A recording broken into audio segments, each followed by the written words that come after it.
Go for it. Welcome back. Here is lecture number 4. First of all, let me remind you, if you have not signed one of the attendance sheets, please go see Fred Bowles in room CC 1190. Make sure that you sign an attendance sheet for the lecture component of this class. It's very, very important so that you are not no-showed from this course. Okay, please make sure. Fred Bowles, CC 1190.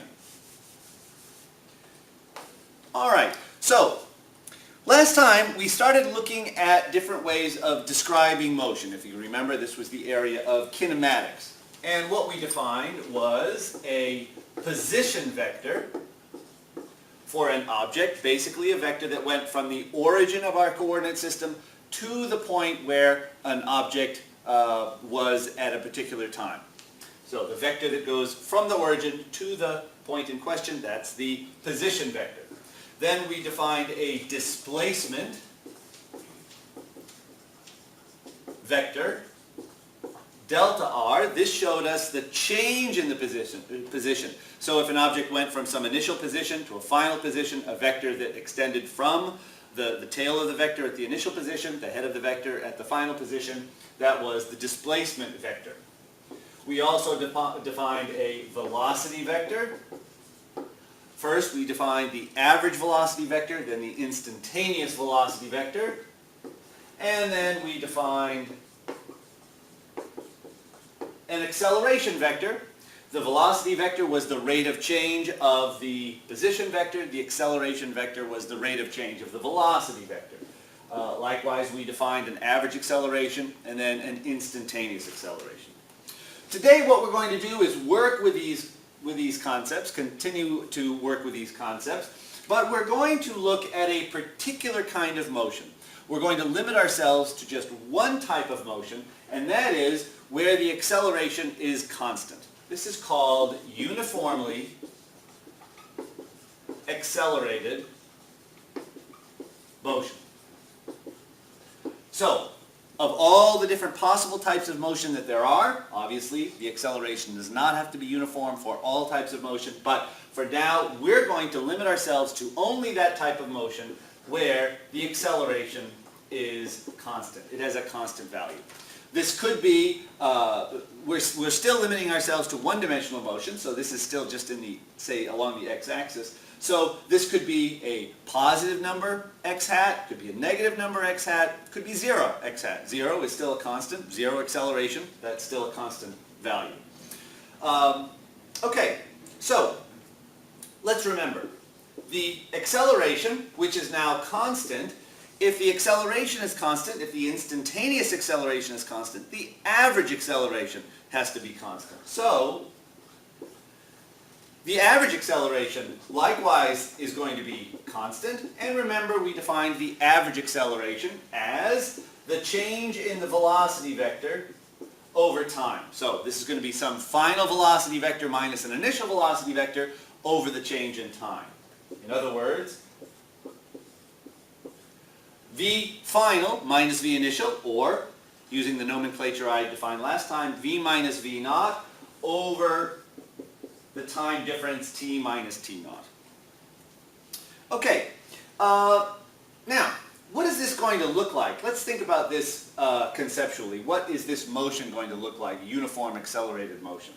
Well, if you'll remember, the average acceleration is basically the slope of the velocity versus time graph. So if we were to graph this as a function of time, if we were to graph the velocity as a function of time, where this is basically the component, the x component of the velocity, since we're only looking in one dimension. Basically what we have is a graph with a uniform slope. So this is going to look something like this. Either a line with a slope up, that would be a velocity with a positive slope, in other words, a positive acceleration.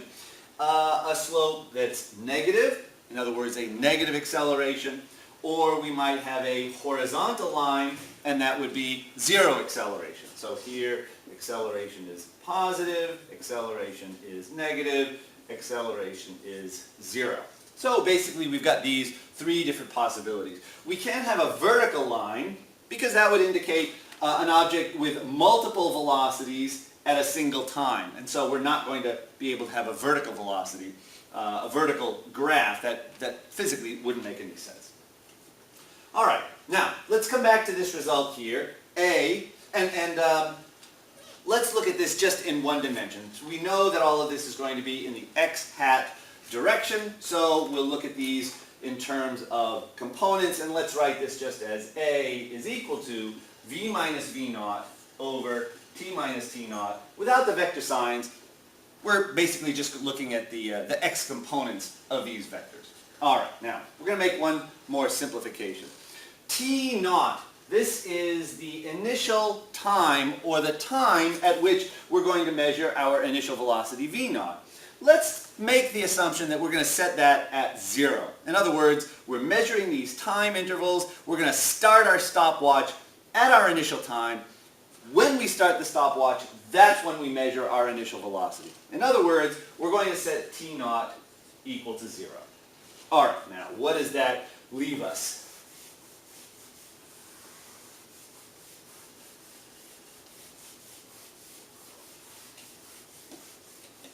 We have A equals v minus v naught over t.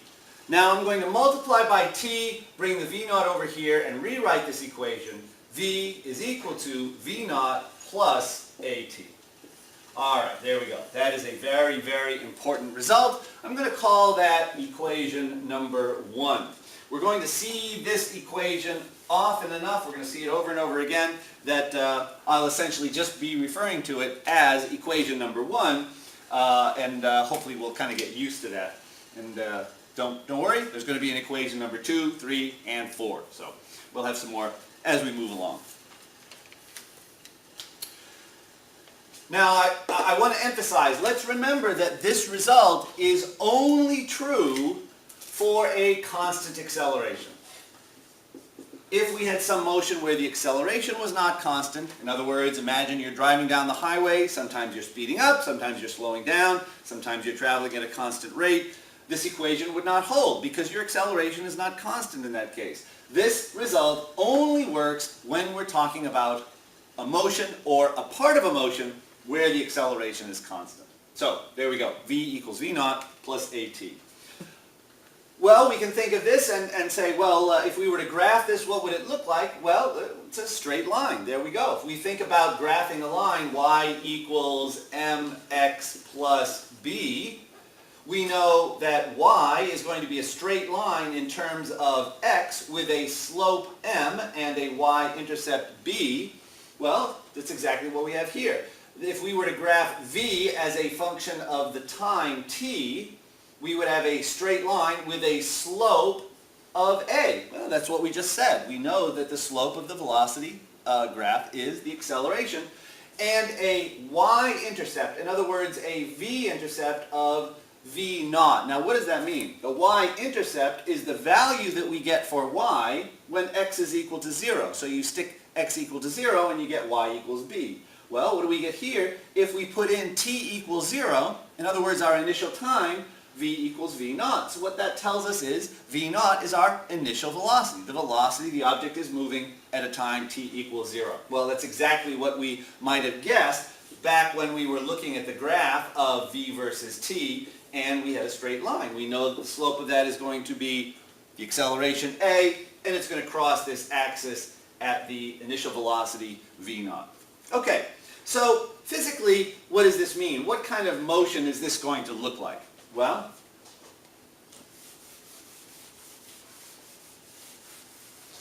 let's imagine we've got some acceleration. Let's say a is equal to 2 meters per second squared. We start out with an initial velocity of, let's say, 5 meters per second. 1 second later, so we start out at 5 meters per second. 1 second later, the velocity is going to have increased by 2 meters per second. 1 second later, it increases by 2 meters per second. We are now moving at a velocity of 7 meters per second. The acceleration tells us how much the velocity increases per second. 1 second after that, the velocity will be what? 2 meters per second more, or 9 meters per second. 1 second after that, 11 meters per second. So the velocity is increasing, uniformly increasing by 2 meters per second every second.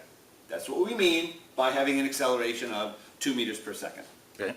So what would this look like physically? Basically, we're starting off slow and speeding up and speeding up and speeding up and going whoop, faster and faster and faster. So that's what this motion would look like physically. All right, come on back.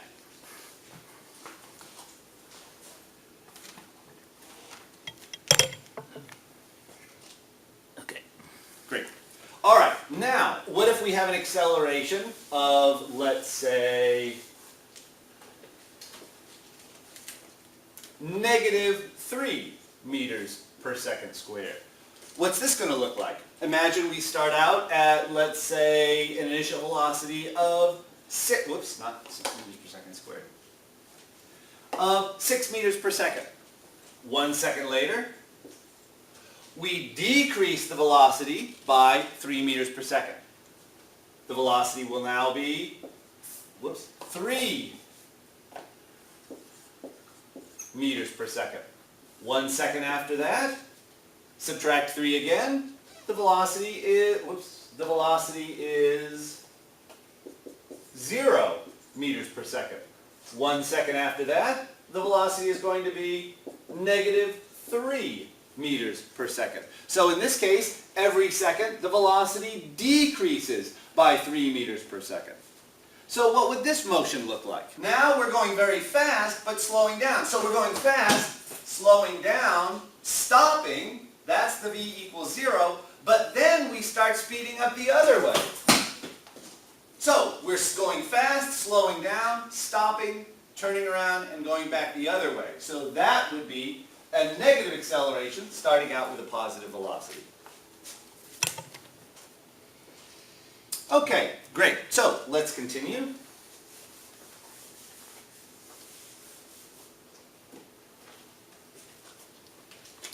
We know that V average is equal to delta R over delta T, or looking in one dimension, this will just be, say, delta X over delta T, looking in just motion along the x-axis. Or we can write this as x minus x naught over t minus t naught, and again setting t naught equal to 0, we have V average equals x minus x naught over t. Now let's think about this. If the velocity is changing linearly with as a function of time, so here, and we go from some initial velocity v naught to some final velocity v, what's the average velocity? Well, the average velocity is going to be halfway in between v naught and v. So the average velocity is going to be right in here, which is going to be 1/2 of v naught plus v, the average of the two. So this is going to be 1/2 v plus v naught plus v. There we go. So let's take these two terms and simplify. We're going to multiply by the t and bring the x naught over, and what do we get? X equals x naught plus 1/2 v naught plus v times t. There we go. That is equation number 2. Very, very good. Now, from here, let's go back to our first equation, and let's remember that v was equal to v naught plus at. And let's take this result for v and stick it in there. So we're going to take equation number 1, stick it in equation number 2, and let's see what we get. We get x equals x naught plus 1/2 of v naught plus v. And now for v, I'm going to put in v naught plus at, and then times t. And what do we end up with? We have x is equal to x naught. We've got v naught plus v, that's 2v naught, times 1/2, that's just v naught, times t, so plus v naught times t.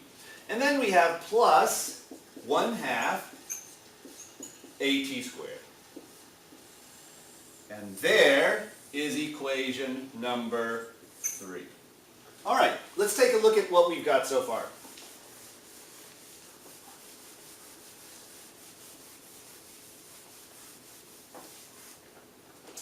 For equation number 1, we have v equals v naught plus at. For equation number 2, we have x equals x naught plus 1/2 v naught plus v times t. For equation number 3, we have x equals x naught plus v naught t plus 1/2 at squared. So let's notice equation number 1 involves initial velocity, final velocity, acceleration, and time. Equation number 2, initial position, final position, initial velocity, final velocity, and time. Number 3, initial position, final position, initial velocity, acceleration, and time. We notice that all 3 equations involve the time.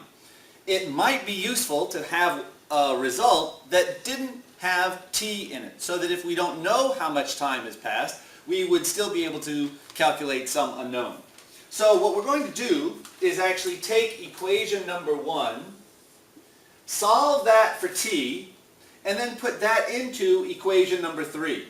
That'll give us one more equation that actually does not involve t. So let's take equation number 1. We'll bring v naught over to the other side, divide by a, and that tells us that t is equal to v minus v naught divided by a. Now we're going to take, we're not going to put it into equation number 3, we'll put it into equation number 2. So let's take this t and stick it in here in equation number 2. What do we have? X equals x naught plus 1/2 v naught plus v times t, and for t we're going to use v minus v naught over a. V minus v naught over a. Alright, now let's simplify this. Let's bring x naught over here. Let's multiply by 2. Let's multiply by a. And then we'll multiply these two terms out. So what do we get? Well, we're going to have x minus x naught times 2 times a equals, and now we're going to multiply these two out. So we'll have, if you have taken algebra, we're going to FOIL it. So we'll do the first terms, the outer, the inner, and then the last term. So first terms, v naught v, outer terms, minus v naught squared, the inner terms, plus v squared, and then the last terms, plus v naught. Now notice we've got a v naught v and a, minus. And then the last terms, minus v naught. So notice we've got a v naught v and a minus v naught, they cancel. And we're left with v squared minus v naught squared. So let's take the v naught squared, stick it over the other side, and what are we left with? I'm going to put it right down here.